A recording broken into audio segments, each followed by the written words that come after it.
Monologue 64, The Golden Path. Throughout this revealing I have hinted at a pathway of the mind that leads to the gates of the transuniversal. Throughout religious history there have been hints as to its location, but I will now reveal it clearly. If you seek images of the geomagnetic spheres of the earth, you will see the realms of the powers. And if you look closely, you will see holes in the magnetic spheres of the earth at the north and south poles. In the physical world, the geomagnetic spheres, generated by the spin of the planet and the spinning core of the earth, protect your planet from harmful solar radiation. Paranormal researchers among humankind have been given further clues about the nature of the spiritual realms, in that apparitions and psychic events are often linked to the electromagnetic field, as is electronic voice phenomenon. The physical body is made up of matter, but there is electrical activity in both the brain and heart, which can be monitored with various medical devices. Moreover, the body itself is surrounded by a sheath which psychics call the aura, and which is scientifically called an electromagnetic field. Every plant, every animal, and the entire earth itself is surrounded and interpenetrated by electromagnetic fields.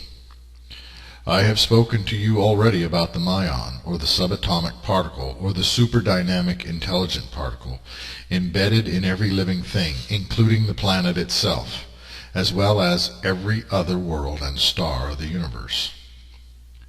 My messenger cannot fully grasp, nor can he describe what I am trying to convey, so I have, through Uriah, done the best that I can to be more descriptive. I believe that enough has been conveyed to lead members of the Order of Gabriel, the metaphysicists, parapsychologists, paranormal researchers, mystics, and spiritual scientists of the faith in the right direction. I have also told you that energy and thought-based life forms are more prevalent in the universe than physical life forms. There are dimensions of time-space that are beyond human perception, and which are very difficult to express mathematically or to imagine theoretically. There are also dimensions of consciousness, time-space consciousness, which follow different dynamics and have their own laws, which are felt more than actually measured. Heavens and hells, higher and lower, emotional, mental, planes of existence are real dreams, and indeed more vivid when in them than the material plane. As science and psychology have begun to conclude, what is vividly imagined and what is physically experienced are of little difference to the mind. There are many ignorant people counted among the religious who literally believe in a physical afterlife, and yet the afterlife, whatever afterlife you go to, is an entirely mental and emotional existence. However, the minds of those in other worlds are generating visions and imagining forms that actually seem more real than the physical body you now inhabit. In part, this is because material form, the base substance of matter, limits the spiritual senses. Spiritual, as a word, is itself rather misunderstood, in that spiritual is the mind, and it is mental and emotional. When someone says mind, body, and spirit, what is really meant is intellectual, physical, and emotional. The so-called spiritual world is subjective in that its structure and appearance are dictated by the thoughts and feelings of the person viewing it. When many spirits, thought and energy beings, hold in their hearts and minds the same thoughts and feelings about the spiritual world, so those spirits create a realm that is not dependent on any single individual, but which is collective in its nature. Moreover, such realms begin to take on a life of their own, and then exist separately or independently from the conscious will or beliefs of external minds. Some say that God came from man, humanism, by being dreamt or believed into being.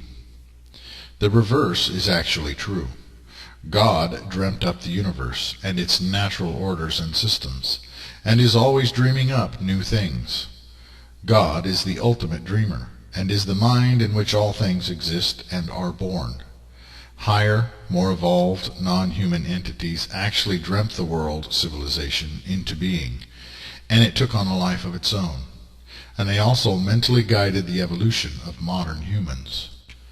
The universe is like a finite bubble, metaphorically, floating in an infinite ocean of living thought and emotion, and that finite bubble is one of an infinite number of universes ever being born, dying, and evolving, expanding, contracting, bursting, or forming.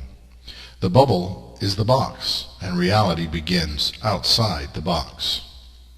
There are many different colored bubbles in that place, which I have termed the trans-universal realm. If you were to rise in vibration, using a rather limited term, you would perceive of more colors and ranges of sound, and at the highest level there are 88 primary colors. You humans look at the universe and see islands of matter and energy, stars and planets, clumps of substance here and there, and a vast void in between.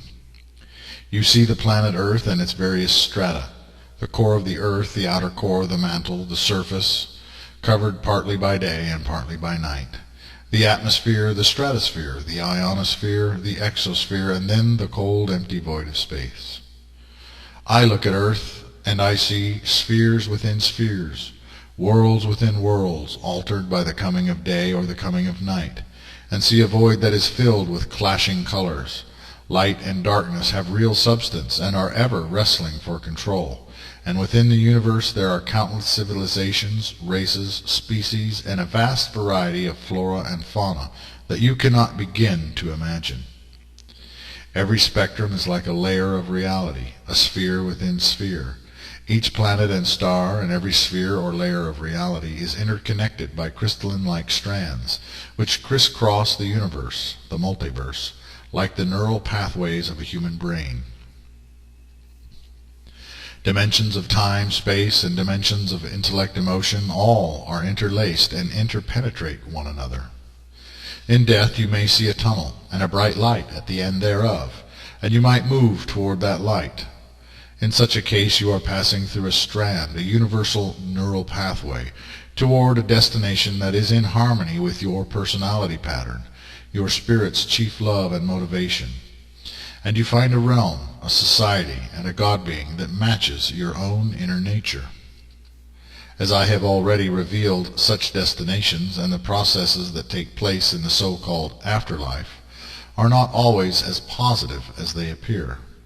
The spirit continues to collect and store data, coming back to form again and again, and if the spirit's data is repeatedly being taken from it by other spirits, eaten, then it must forever repeat the cycle of birth, death, and reincarnation, until somehow finding a way to retain its own data, soul, and escape the twisted machinery of the local system. Imagine that you have died, and you find yourself standing on the earth amidst the living, but unseen. Going outside, you could look up and see something like the underside of a floor, which would appear like a ghostly white ceiling, just above the level of the trees, and seemingly following the contours of the earth. The power lines themselves would give off a ghostly white glow and a disquieting hum. A field of energy lies above the treetops, and that ceiling is the underside of an astral layer, which I have termed Babylon of the sky. In the truest sense, if you were to see the world around you, both the natural world and civilization, as if still alive in a body, you would be standing between two other earths, one of which is the natural, Avalon, Anwen, and the other of which is the urbanized civilization, Gehenna. The spiritual side of earth, at the human level or layer, changes as the sun rises and sets, so that Gehenna, the valley of the shadow of death, exists on the dark side of the earth, while Avalon, the realm of everlasting spring, so-called Elysium, exists on the light side of the earth. Every shadow place is a doorway to Gehenna, and every light place is a doorway to Avalon, for shadow and light are interlaced in the human world at all times. There are those who have seen the darkness as a great sweeping wall moving across the horizon, blotting out the light, which is the edge of darkness as the earth turns. Yet, continuing with the vision of standing outside, seeing the human world going about its business all around you, seeing the ceiling of ghostly white above the treetops, You are invisible and unable to speak to the living, save by focused thoughts and strong emotions, which would be perceived by humans on a subconscious level. Rather than going up into the ceiling, imagine traveling along the surface of the earth, flying northward at great speed. In time you might see tundra passing beneath you and eventually the icy reaches of the Arctic. At some point you would begin to perceive of a vast spiral vortex of crystal, rising into the sky, penetrating the ceiling and each layer of the geomagnetic astral realms. Particles of golden light and orbs of golden white fire descend and ascend through this vortex. Rising, traveling upward through the spiral vortex, you would enter a corridor or neural tube, and as you rose above the earth you would see that the tube leads toward the sun, and that waves and rivers of golden white light shower the light side of the earth at all times, hitting the geomagnetic spheres to be deflected away or absorbed. The flow of solar particles is also a flow of angelic energy, trying to penetrate the shielding, in one sense, of the planet. And in the spiritual mental level of perception, the solar radiation is filled with emotional, intellectual feelings.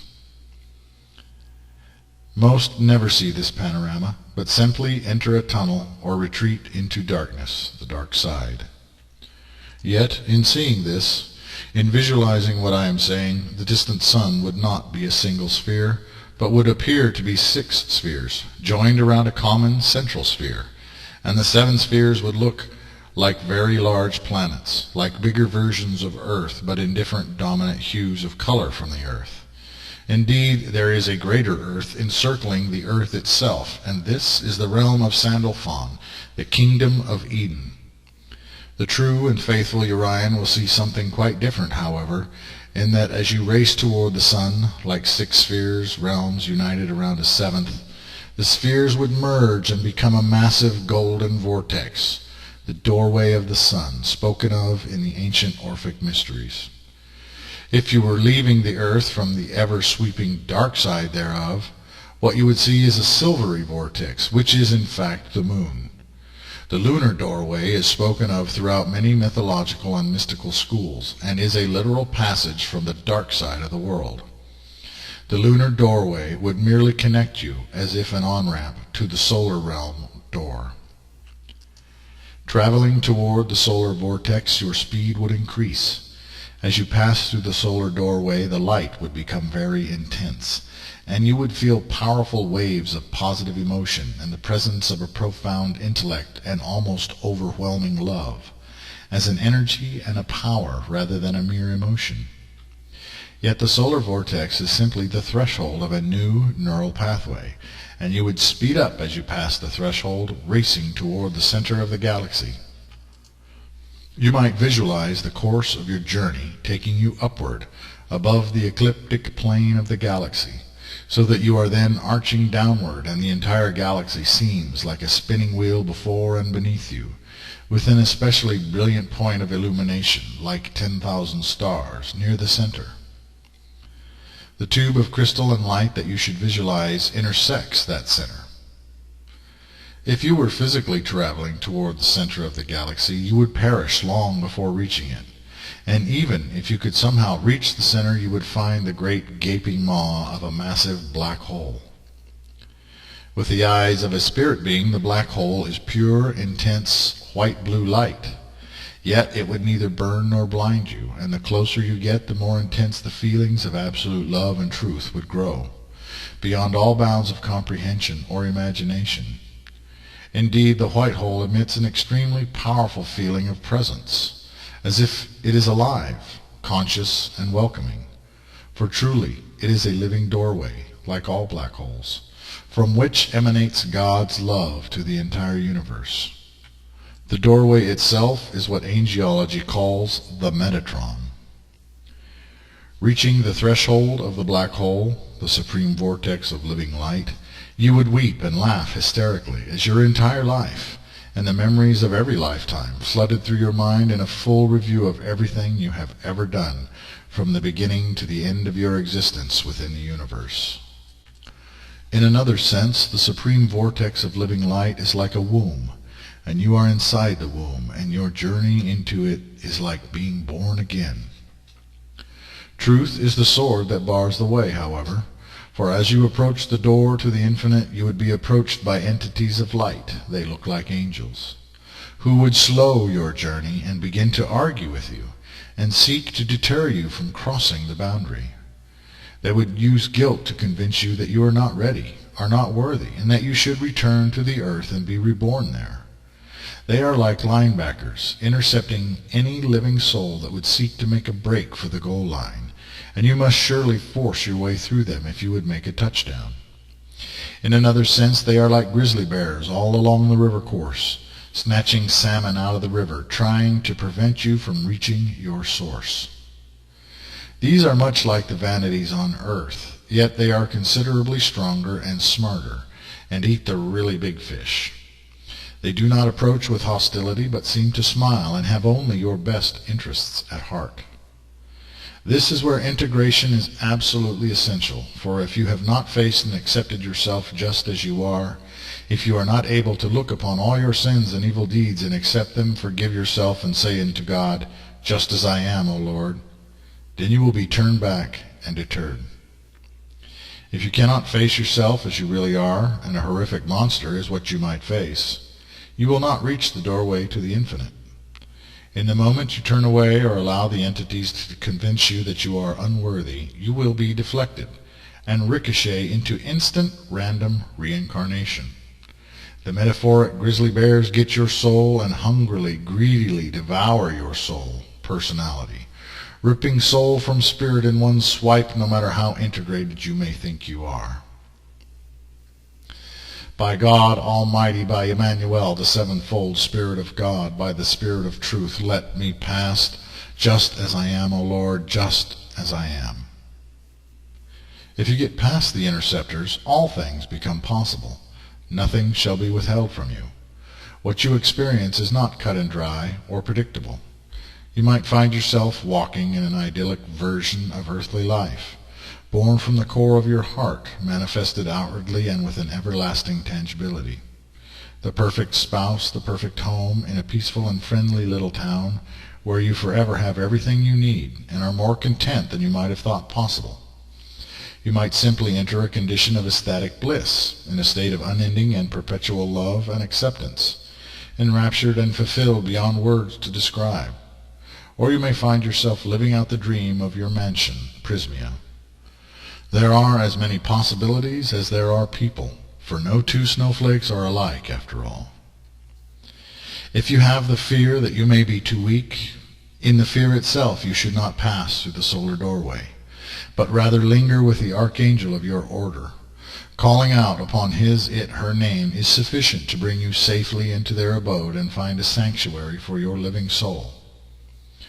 Those who are wise will recognize the parallels to the cosmic temple visualization and various books of the dead. General Note 1. You need only call on Emmanuel at the end of your life, and your journey would begin above the circles of the earth rather than having to go to the North Pole, which Uriel described for the sake of continuity. General Note 2. There is a Kabbalistic parallel to what is described in this writing, known as the Middle Pillar. You stand in Malkuth, Gehenna. The lunar gate is Yesod. The moon reflects the light of the sun. The solar gate is Tiphereth, the great void of space, Doth, and the highest Sephirah of Kether, which is the doorway to the unmanifest infinite. General Note 3. The moon, the sun, and the spiral, all in alignment, are an ancient diagram of the path of ascension. General Note 4. The journey is metaphoric in part and literal in part. Theological reflection number 1. The proverbial linebackers and even the powers, vanities of the earth exist because most human beings simply are not willing and are not even ready or able to pass into the infinite. Their minds and hearts are not founded upon truth and spirit, and they cannot begin to wrap their intellect around most of what Uriel has revealed, or around the deeper meanings and purpose of the former monotheistic revealings. God the One has, therefore, in a sense, given mankind over to the vanities and the elemental elders, powers. because the nature of most human beings is not aligned to, but rather wrestles with, the Spirit of God. If not for the spirits of vain things and natural things, where would most human souls and spirits go in death? Because humanity loves godlessness and immoral things, because many are more animal and more demonic than they are angelic, so these ungodly entities have their authority and dominion over the nations and peoples of the earth. Theological Reflection 2. Frequently, Uriel refers to God the One as the Creator-Destroyer. In a very real sense, God is the Alpha and the Omega, the beginning and the end, the source and the destination, etc., a circle. Yet, we are also told of Abaddon the Destroyer and of the great dragon, leading the whole world astray, guiding humanity, mind, body, and soul into darkness and anti-life. This is a great mystery even to me, yet the concept exists in Islam, Christianity, and Judaism, that the devil cannot act without God's permission.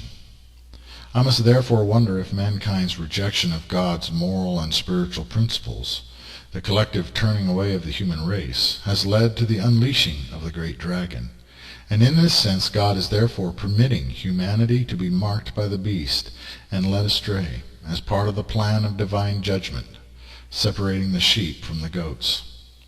The inevitability is inescapable. God is the inevitable.